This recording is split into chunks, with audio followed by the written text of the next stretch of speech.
Salvete discipuli et discipuli. This is a kind of quick and dirty guidance for how to do the drills for Road to Latin, Chapter 3.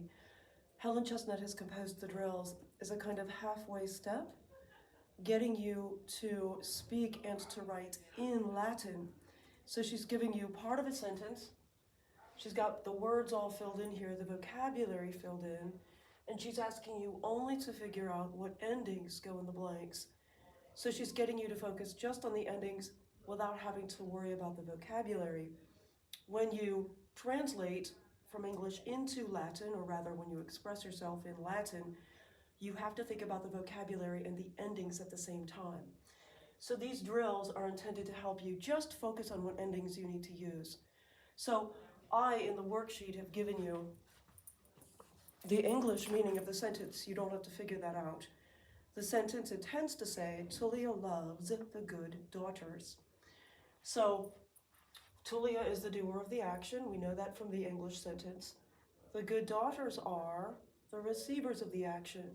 So the first thing you have to think about when you're expressing yourself in Latin is who's doing the action, or what is doing the action, who or what is receiving the action, if there is a receiver, and then what is the action?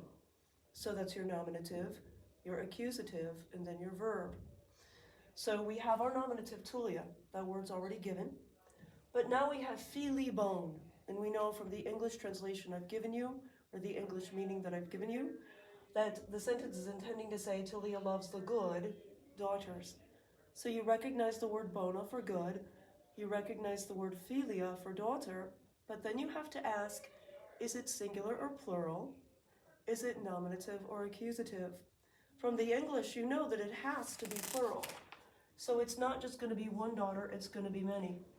And if the word daughters is plural, then the adjective good, which describes or modifies the daughters, also has to be plural.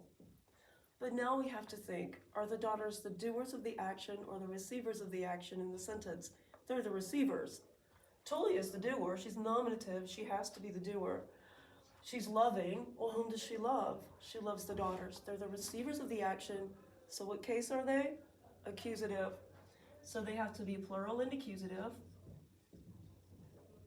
And so you think about what ending you need. So you kind of think about your endings. I, os.